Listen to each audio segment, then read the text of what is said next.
Uma fase super complicada e difícil para muitas famílias, mas que a gente pode dar uma volta por cima e ter um olhar super diferente sobre ela. Olá, sejam muito bem-vindos, muito bem-vindas, queridos papais e queridas mamães. Meu nome é Kézia Miranda, sou psicóloga na área clínica há 16 anos, atendendo adolescentes e adultos jovens. Hoje a gente veio aqui conversar sobre um assunto que volta e meia gera muito entristecimento entre os pais. O que será que acontece com esse período aí relacionado à adolescência? Muitos pais até falam assim, Kézia, meu Deus, eu tinha um filho, né, super bacana, amigo, companheiro, uma filha que saía comigo, que se divertia. E do nada, assim, com a passagem, né, do tempo, chegada à adolescência, parece que eu tenho uma outra pessoa dentro de casa. Eu desconheço quem é esse filho, quem é essa filha, com personalidade. Percebo, às vezes, muito mais irritadiço ou irritadiça, respondão, né, agressivo em alguns comportamentos ou mais isolado, que não quer estar próximo a gente. E isso gera, pessoal, muita angústia. Óbvio, né? O que é que aconteceu com aquela criança linda, maravilhosa, fofa e que se transformou num adolescente que pode não estar tão legal aí no convívio familiar. Para que vocês, queridos pais e queridas mães, possam compreender um pouco melhor, a gente vai conversar sobre esse período aí relacionado à adolescência. Na adolescência, o que é que ocorre, gente? Né? Por volta aí dos 11 anos de idade, começa aquele estirão. Muitas vezes é um período que a gente fica meio feio, né? Relativamente falando, parece que tudo fica muito esquisito, o braço fica maior do que as pernas, do que o tronco, o nariz cresce um pouco mais. É uma fase que o corpo tá meio que desorganizado. E não se desorganiza só em termos físicos, não. Se desorganiza também em alguns momentos na parte mental.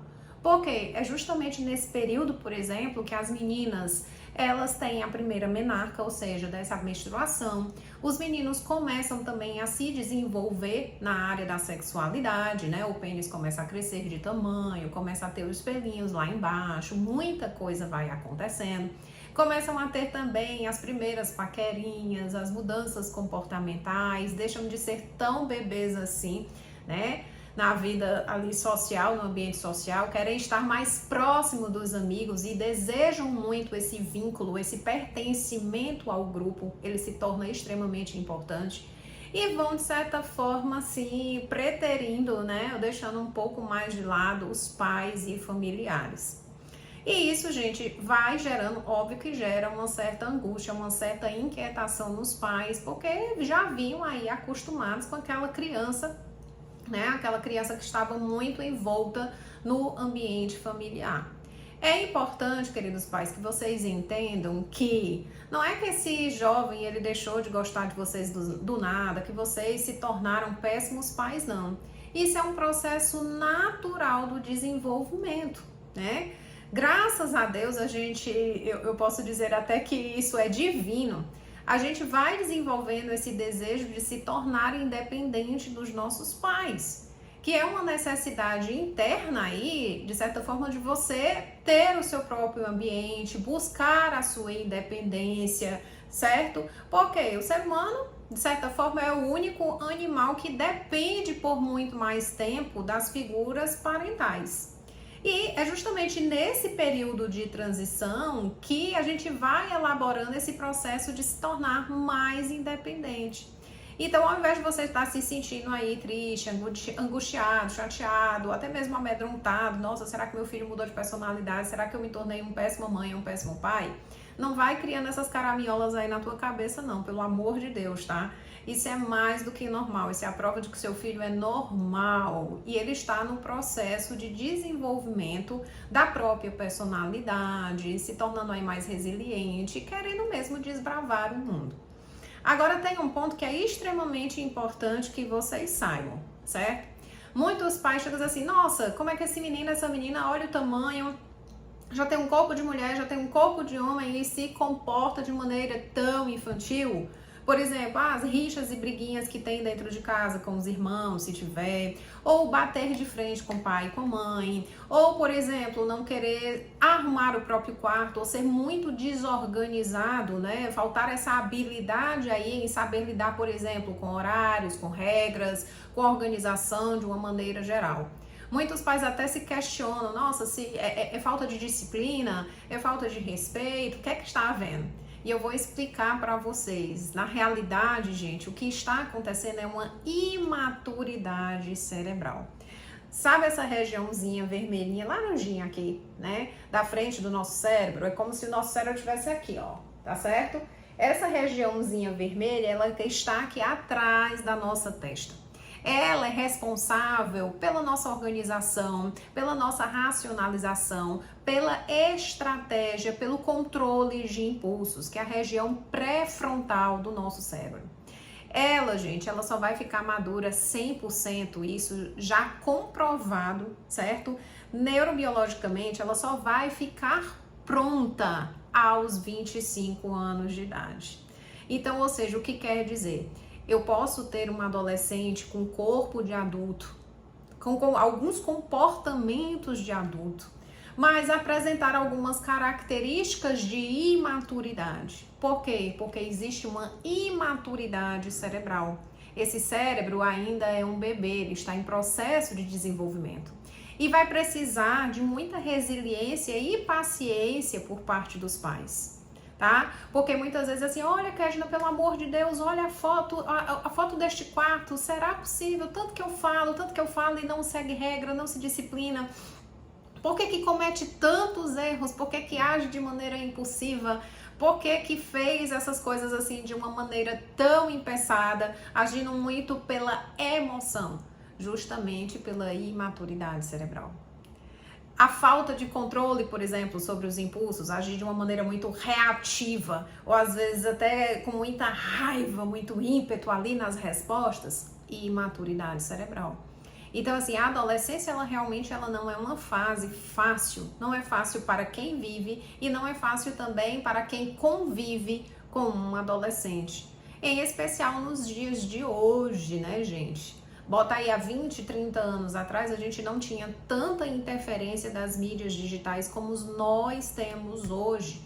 E isso diretamente afeta o cotidiano desse adolescente, a forma como ele se enxerga, a forma como ele se socializa, a forma como ele se relaciona no ambiente familiar, no ambiente social, a forma como ele pensa sobre si mesmo, a questão da autoestima, né, do controle desses impulsos. Nós temos uma influência, né, do mundo externo dentro da nossa casa através das mídias, né, através dos eletrônicos, e que nós também precisamos fazer essa baliza. Então, assim, é uma fase extremamente complicada, mas não é impossível da gente abraçar, da gente acolher, da gente reconhecer e da gente trazer esse adolescente, né, que eu digo muito para os pais, olha, se você, querido pai e querida mãe, não resgata o teu adolescente, o mundo lá fora vai o fazer. E muitas vezes, esse adolescente que ele está tão fragilizado no ambiente doméstico, ele vai, de certa forma, encontrar um suporte lá fora. E pode ser um suporte que não seja tão benéfico assim. Pode ser um traficante, pode ser um abusador, pode ser uma pessoa, um narcisista, por exemplo, pode se tornar uma vítima de fácil manipulação. Então é preciso que a gente haja com muita empatia, com muito respeito. Lembrando, é claro, que o adulto dessa relação é você. Eu digo sempre que é extremamente importante a gente estudar também sobre a adolescência.